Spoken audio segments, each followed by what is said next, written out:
Today on the Videomaker Podcast, Chris and I talk all about the best cameras you can buy as of today, I guess. And actually, when I say best cameras you can buy, I'm really talking about mirrorless and DSLR cameras. We're not going to talk about camcorders today. We're not going to talk about action cameras today.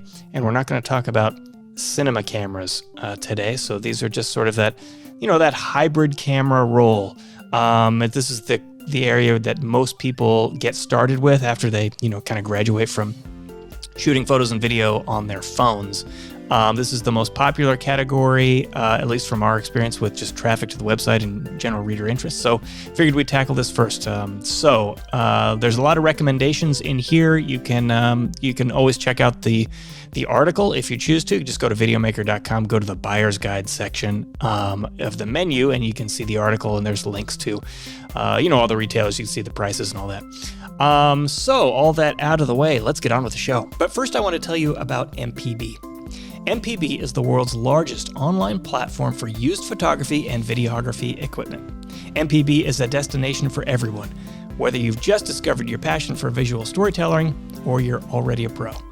MPB recirculates more than 300,000 items of used gear every year, extending the life and creative potential of photo and video equipment for visual storytellers around the world. Headquartered in the creative community of Brooklyn, the MPB team includes trained camera experts and seasoned photographers and videographers who bring their passion to work every day to deliver outstanding service. Every piece of kit is inspected carefully by their product specialists and comes with a 6-month warranty to give customers peace of mind that buying used doesn't mean sacrificing on quality or reliability. Visit mpb.com to find out more.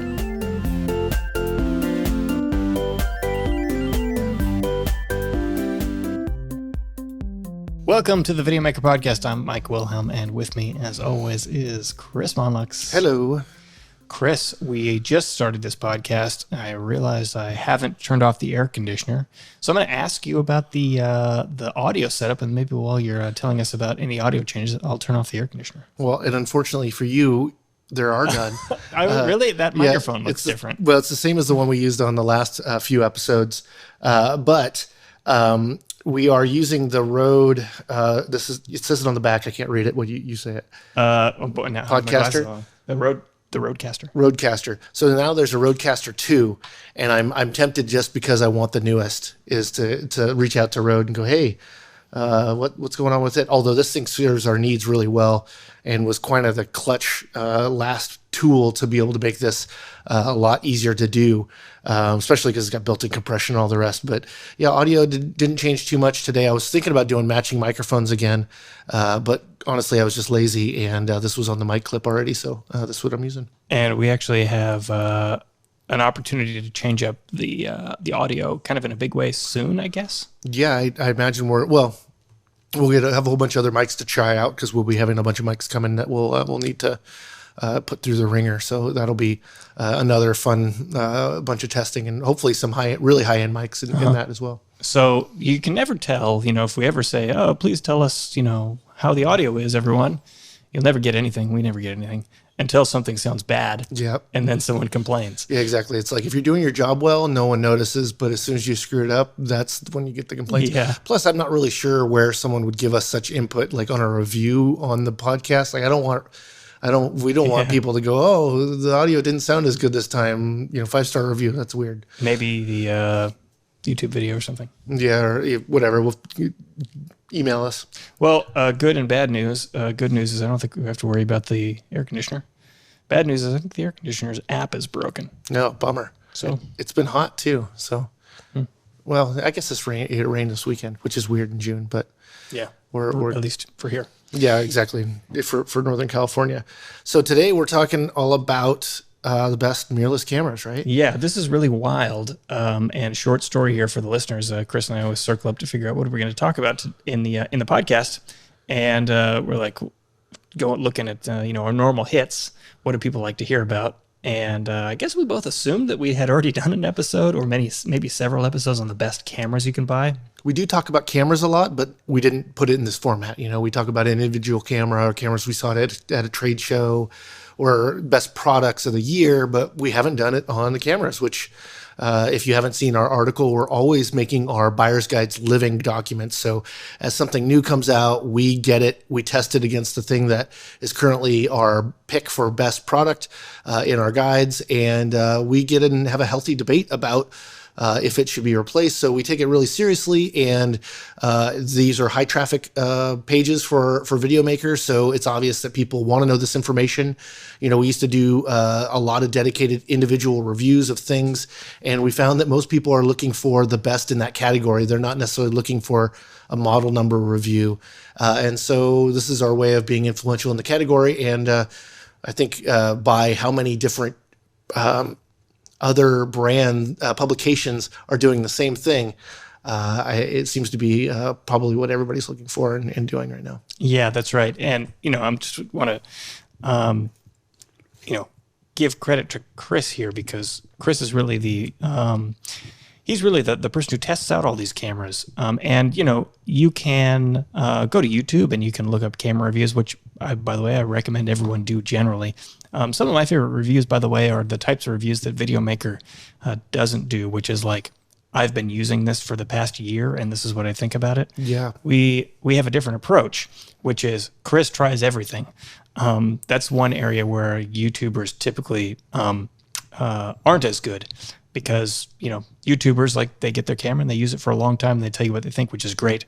But the difference is that's likely often one of very few pieces of equipment that YouTuber uses. Obviously, there are exceptions, but Chris tries like everything. Yeah, every notable camera that comes out, Chris tries it. So like you said, we circle up on this every 3 months. We look at this list and confirm its accuracy based on Chris's tests, and then Sean and I just challenge Chris on everything to try to make sure that these are the right cameras.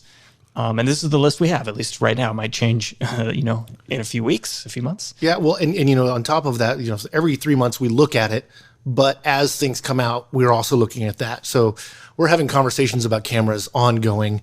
And so if something comes out, it's not like we don't look at it for 3 months. It's like we look at it at the time, and it's all about availability or whatever. But it makes sure that we look over all of our guides at least once every quarter, for the sake of, we want to make sure when you come and take a look at our guides that they are truly the best choices and we're really, really on top of it. I mean, I really, the list I have here, I get people ask me all the time, and I'm like, go to Videomaker. There's a buyer's guide. I'm real influential in those guides. You can see all my choices right there. Like, I wouldn't allow us to put something on a list if I thought it was garbage. There's no lip service here. Yeah. We're wanting to make a really valuable guide for our audience to look at, because that's what they want. Yeah. We have on occasion, I think every reviewer has this. We're accused of taking money in exchange for this kind of stuff. Yeah. We don't do that. A number of these companies do advertise with Videomaker, but they can't pay to be in here. Occasionally you will see a sponsored thing in there, but it will say this is sponsored, like this position here is sponsored. They won't get the best title. So if it says best such and such, it really is the best, and it really is tested, even though there's like affiliate links next to that. We hardly make any money on that. So this is, we're really serving the readers here and making sure we get it right.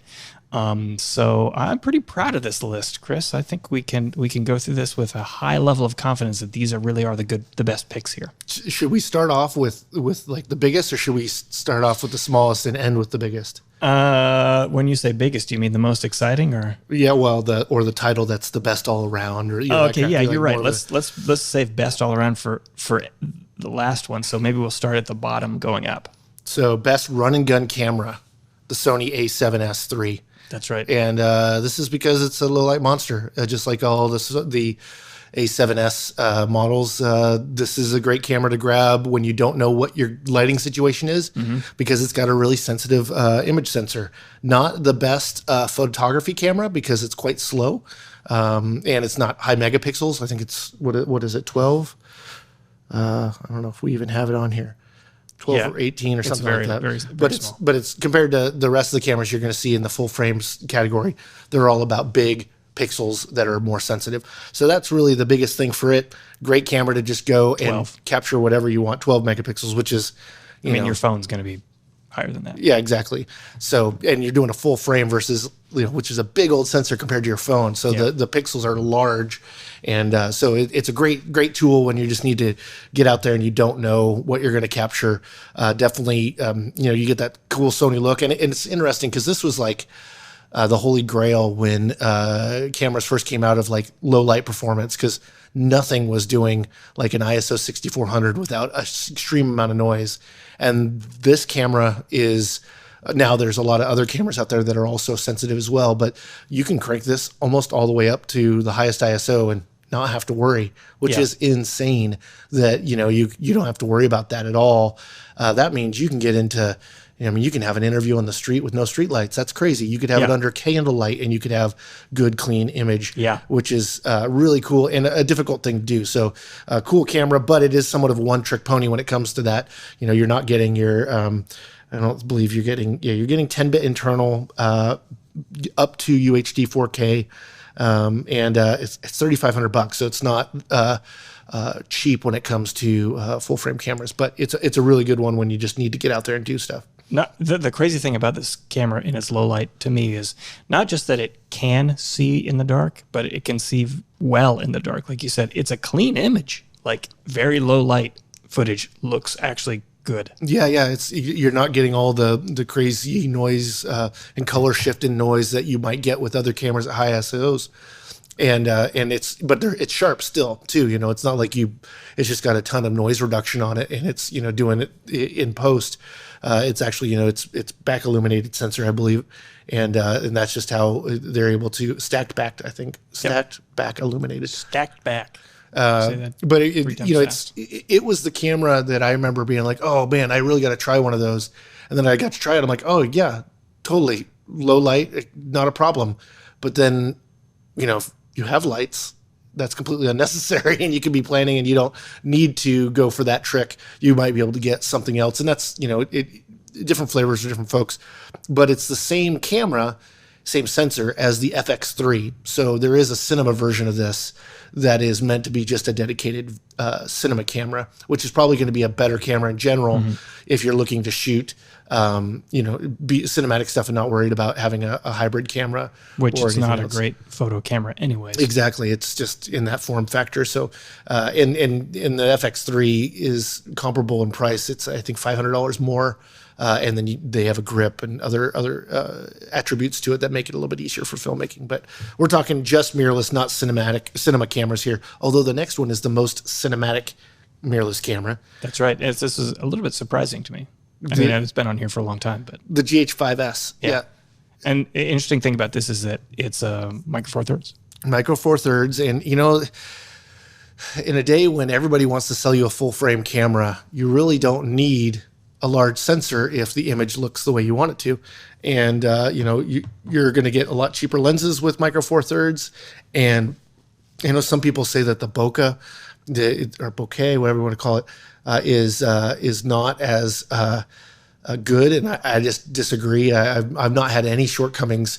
It seems like, it's smaller, so it's got to be not as good. And it's like, no, in fact, the way Panasonic's done it here is they give you all these great features that you can't get on those full frame cameras, because that's a lot more computation. There's a lot more information for that camera to do it. So it's likely to get, overheat or whatever. Whereas the whole GH line, regardless of which one you use, they've all been full featured without major flaws.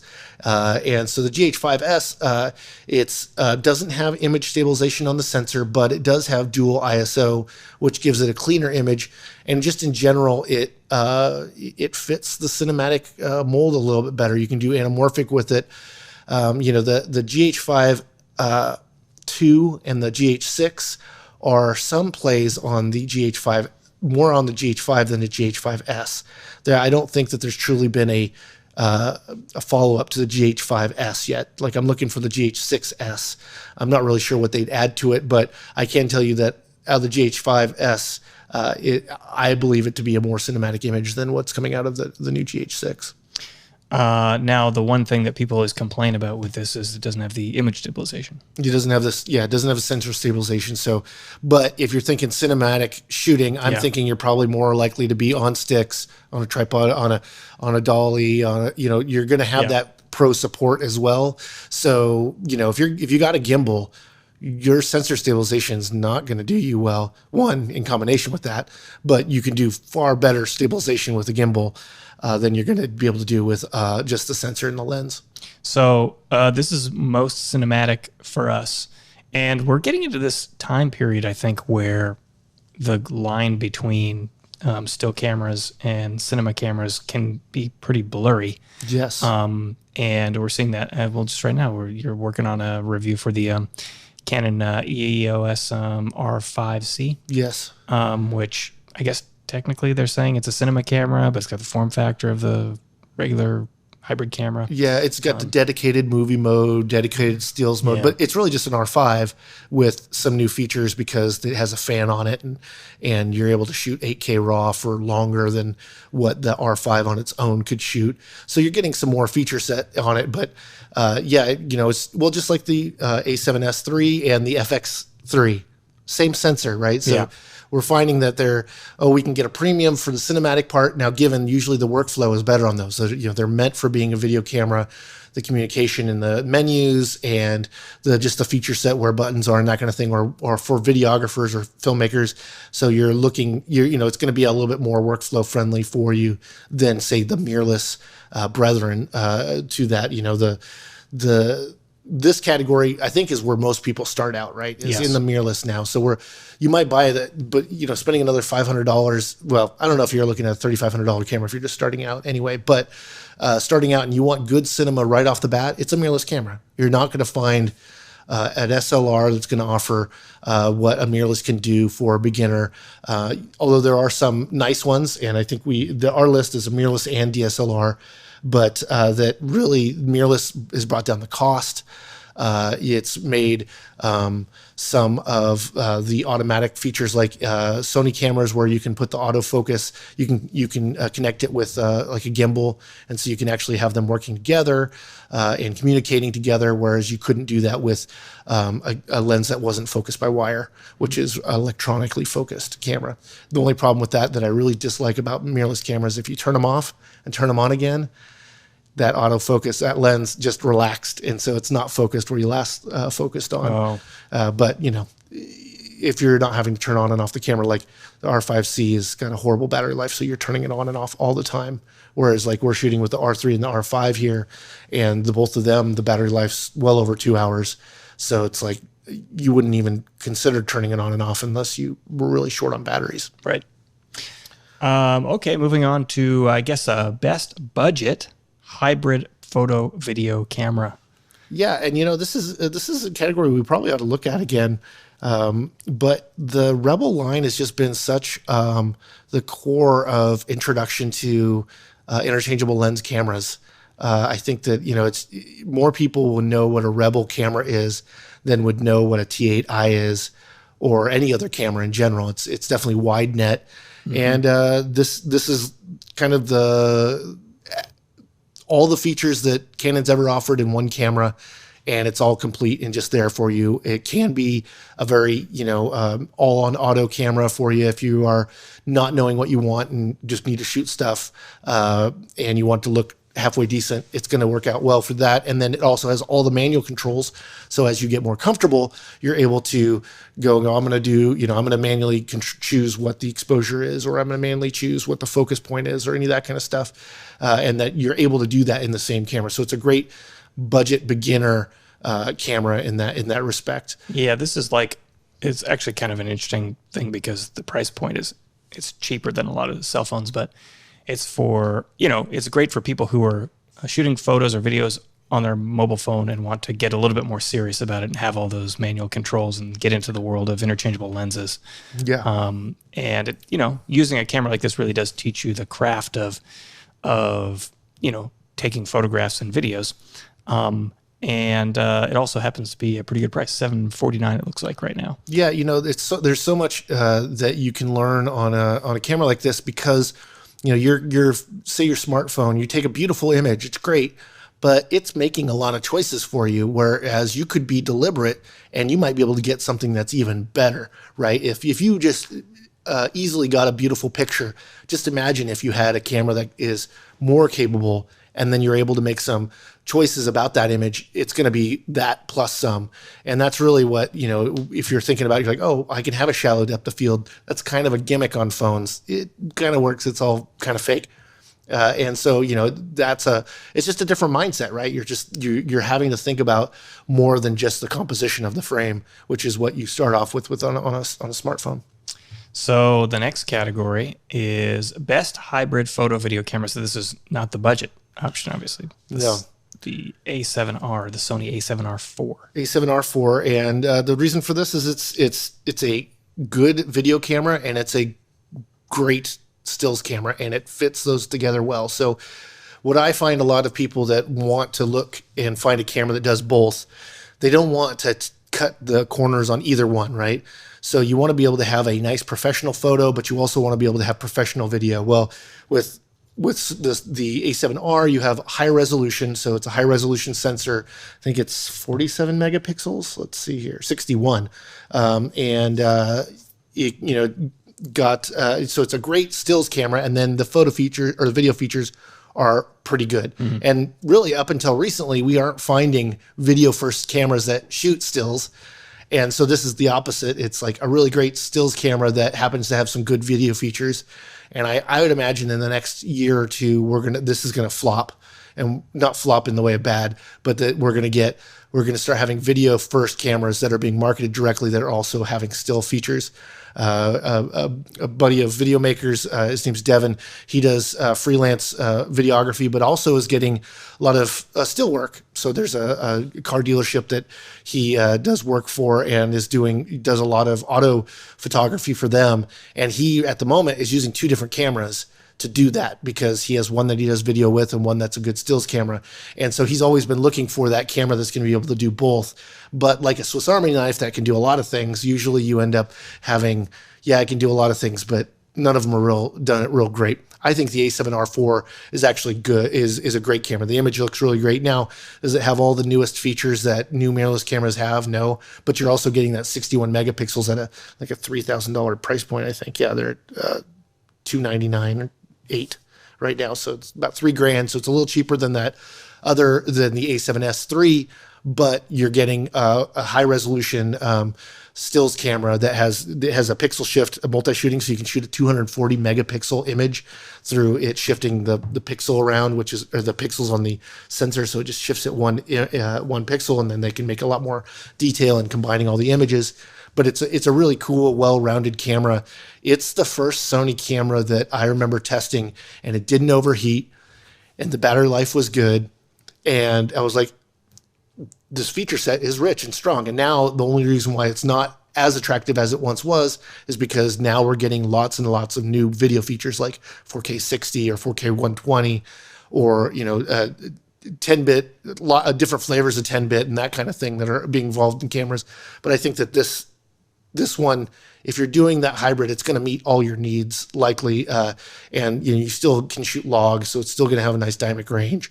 You're going to have a nice crisp image because it does have such a large megapixel sensor, and because of that, you can also do its Super 35 crop mode, so you can get a nice 1.5 times zoom on your lens because it's a mirrorless camera and it's able to do that. So the question that I have in this case, and actually this is maybe true for a couple of the other cameras we've just talked about, is how long before the next version comes out? Like, actually, this has been out for a few years, I think. It has. Right? It's been out for quite a few years. Yeah, I think Sony and actually most of the camera companies just really slowed down during the pandemic. Yep.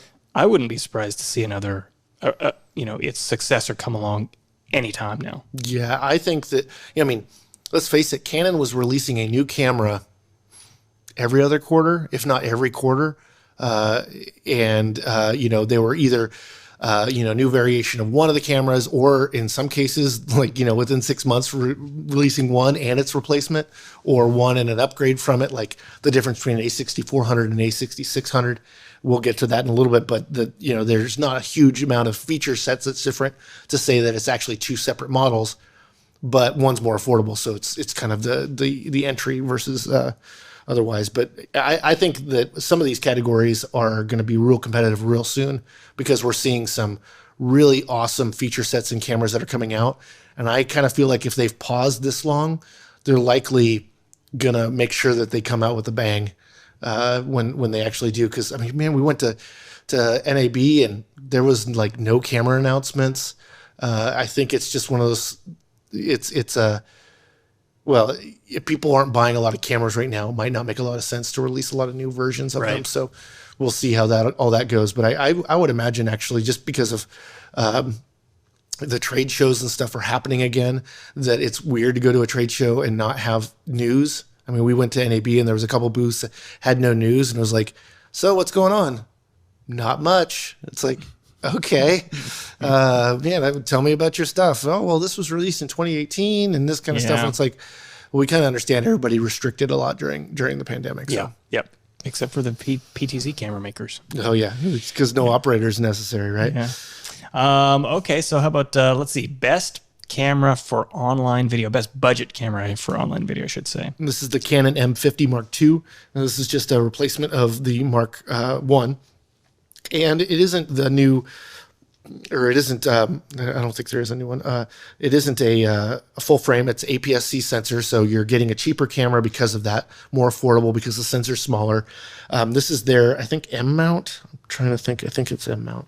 Yeah, it's not their most popular line. Yeah, but it was their first mirrorless cameras were this line, and so this is before mirrorless actually was like a pro level. Yeah, totally. This was like their answer to Sony putting out some APS-C stuff and it doing somewhat well. Mm-hmm. And then I imagine, or even response to what Fuji's putting out as far as APS-C. But at this price, it's pretty affordable for its feature set. And that's really what the big thing here is. In online video, we were talking about this, that before pandemic, we always said multicam multicam production, and now it's a live stream. Mm-hmm. Now we don't even say multicam production; it's live stream with multicam, or it's a multicam live stream, or what have you. And I think online video is becoming more and more broad, right? So online video might be that Twitch streamer, but it might also be that content creator on YouTube that's making a vlog every day.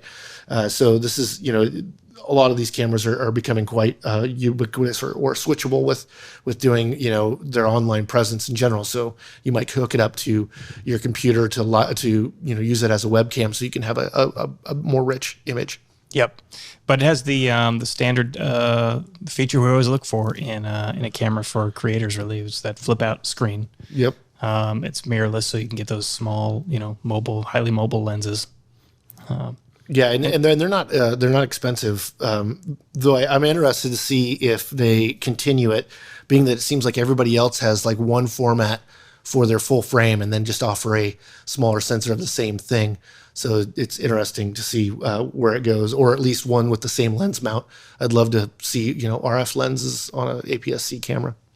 So the upgrade from there for best camera for online video, if budget is no option, I guess. The Fujifilm Xt4. Yeah, Fuji's, I think because of their commitment to the APS-C sensor size, you can buy a flagship APS-C. It reminds me of what Panasonic does with Micro Four Thirds. The GH6 is a flagship Micro Four Thirds. Just because it's got a small sensor doesn't mean it's short on features. And so the Xt4 is a great value. It offers all the cool features that you'll find in a full frame camera, but it's more affordable because it's got a smaller sensor. And really in general, I mean, just a few years ago, you wouldn't have even thought of Fuji being in this category. And now they're a big player. There's a few cameras that are out at any given time that are quite competitive. And this one was one that I think is really, really awesome. And, what Fuji gives you is their film emulation. So you can do like their Eterna film emulation on it. You can shoot and log as well. But that it just gives a little bit nicer colors. And it's a look that is more than just a look, but a film emulation. So we're getting down here to the final two. Final two. So the best budget all-around camera. So this is the Sony A6400, and I prefer the A6600, but it's not budget. So that's why we recommend this. And it's about $900. $900. And what this is, you can flip the screen up above it, so you can do selfie. So that's great. And it has all of the same features that Sony puts into all of their alpha cameras. You can shoot and log, a couple different types of log, has high frame rates, and it's, pretty typical as far as the look it gets from as a Canon, or I'm sorry, as a Sony camera. It looks very Sony, and is just all around those. This and the A6600 were the first of the A6000 line that didn't have an overheating problem. That could record longer. In fact, I think this has got no record limit time, so we're getting more cameras that are positioning themselves for videographers first. Though I'm not sure, I haven't seen any place that has been in stock with A6000 line cameras much anywhere. So if you're looking for that camera, you might have to go shop around. Yeah, I think actually I was just looking at this. Looks like Adorama has some, and oh no, Adorama's saying there's a slight delay. Yeah, doesn't say out of stock, or they'll be like pre-order. Or it just says it's 2 to 5 days out. That's no big deal. Well, that's not bad. Looks like that sounds like it's Best just drop shipping somewhere. Best Buy has them, but nothing. Well, that's not too bad then. Yeah. Downside here is no image stabilization, in-body image stabilization, and no headphone jack. Yeah, which is the in-body image stabilization is kind of a bummer, considering it seems like it would be a good vlogging selfie camera, but without that image stabilization, that doesn't kill it. But and that's what you get in the A6600. So there's not a whole lot of difference other than a couple, like a battery change and a couple richer features. But the biggest thing is that they gave you a headphone jack and they gave you image stabilization on that camera. So I think they must have planned that out just to, this is the camera that goes in there. Now you'd be remiss if you're thinking about Sony's A6000 line and you thought that the A6500 was between the 6400 and the 6600, but it's not. And it was released before the 6400.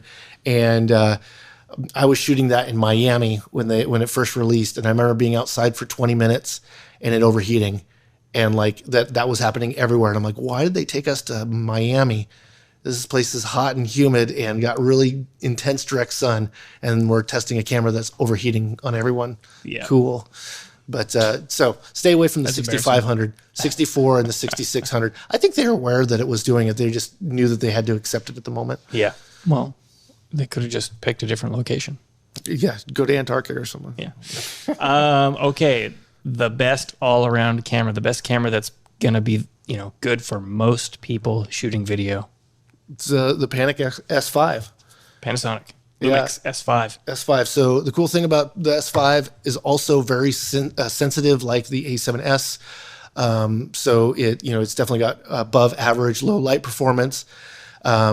It is smaller, so it actually is really similar in size to like the the GH6 or GH5, which is kind of crazy, being that it's full frame.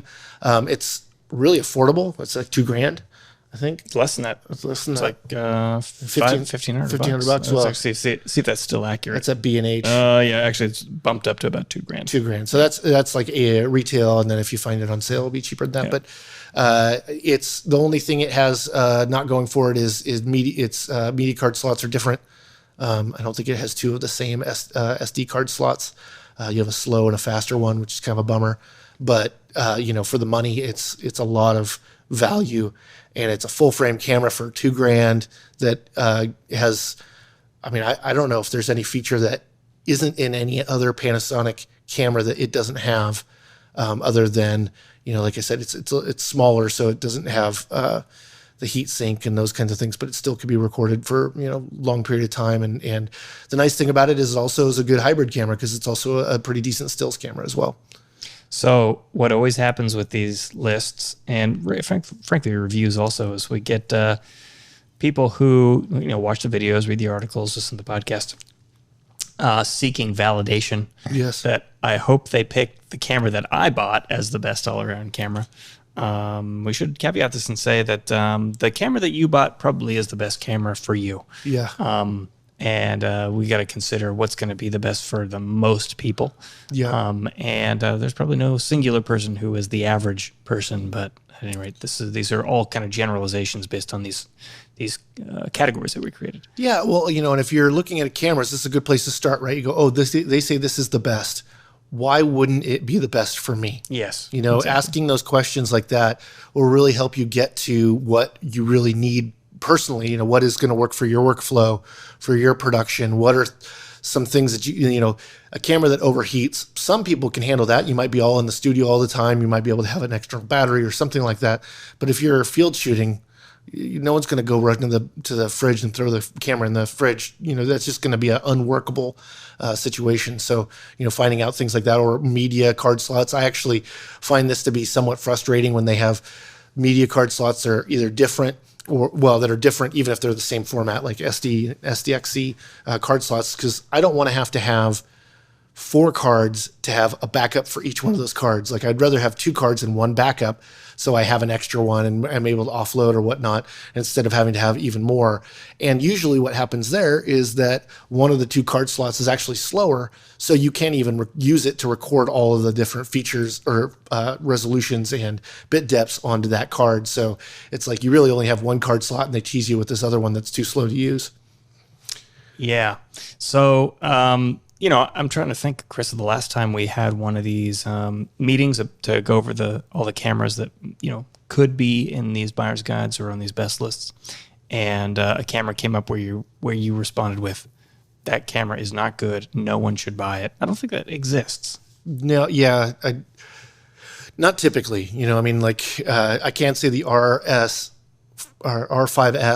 R5C, sorry, the Canon R5C, beautiful camera, and I'm going to say it gets the big stinker, don't buy it. But that's because I don't think it's got a workable battery life. Like, I couldn't imagine many workflows being able to change the battery every 30 minutes or so. That's stupid. You need to have a lot of batteries for a day shoot, and you really shouldn't need to have that many different batteries. But it's real rare for me to even have that strong of a position, because we get to the end of it and it's like, well, actually, this is a great tool for some people. It's going to fit them perfectly. But other people, this other thing's going to fit them perfectly. Which group is bigger? Okay, that's going to have to be our pick for best camera. That's what it ends up being, is like, for most people, or for the big vast majority, or not maybe just little majority, whatever it is, we want to make sure to be offering what works best for everyone, or at least something that we think is stand out better than the other in the category. It's funny, because this is the only category that we make reviews and we do the buyer's guides, right? So like, I have a lot more to say about this buyer's guide than I do other things, where I'm just evaluating it against what is already our pick, right? So if I'm talking about a lens, okay, cool. I'm going to compare all their features. I'm going to take some images between the two, and I'm going to, be able to evaluate that. But could I say it's better than all of the lenses? Well, in this case, I guess if we say this one's better and this one's better than that, we are inferring that. But we're not going to as far as deep as doing huge market research on it every single time. We're just checking out new things as they come. But cameras, we have. I'm asking for cameras as the day they get released, or the day we hear about them, which might be sometimes before they're released, because this is the top of this is the question we get the most of the time. What camera should I buy?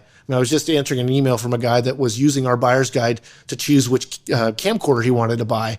And the hard thing was the camcorder we recommended is currently out of stock everywhere. And so, sometimes that's what happens when Videomaker recommends a camera. Yeah, it gets sold out. Well, the good thing is the guy, he's like, I'm thinking about this or this. And I'm like, I've had a lot of time with those cameras. And camcorders in general usually aren't something that we spend a lot of time around here. They come out, but not to the frequency of mirrorless. And so I was like, oh, I've had good experience with that. Yeah, this one's good here. And he's like, oh, I'm worried about this. And here's the best bit of advice I could give to anyone that's thinking about buying a camera. Go rent it first. Just like for a day if you're looking for it. Mm-hmm. Before you get it, write all the things you want to find out about it and just answer your questions. Yeah. And that's and get some hands-on time. It's great to get advice. I want you to read our advice.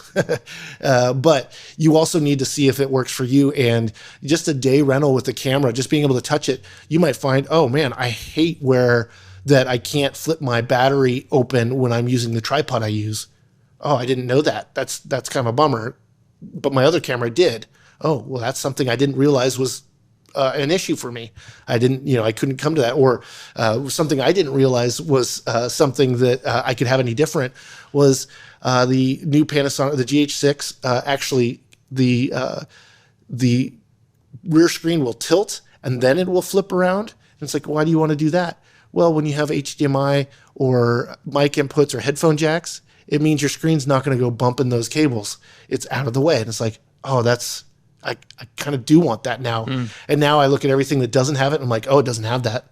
And it's like, well, didn't really need it? No, but it's like, that's a great idea. I hope they continue that with other things. But just getting a full flip out screen is kind of where we're at right now. And for the longest time, everybody was just giving us, monitors that we couldn't. I mean, hence the rise of so many video monitors that people need. On top of getting them larger, you need to get them into the position that you can actually see them and use them as a reference. Yeah, that's right. So you just mentioned the GH6, and we probably should wrap this up here in a minute, but just a interesting note that we have we have the Lumix S5 on here, and we have the GH5S on here, and no GH6. Some people might go, did you forget about the GH6? And the answer is no. It just didn't make it to the list. Yeah. We'd rather recommend the GH5S instead for this, the category that it won. Well, and it's funny because you'd think that, but then it was like, no. And you got to know that we're trying to make the best option. I mean, surely, I don't know if they're still making the GH5S. I'm sure. I know you can still buy them, but I'm not sure if they're still manufacturing them. So we might have to make a new choice just because of availability.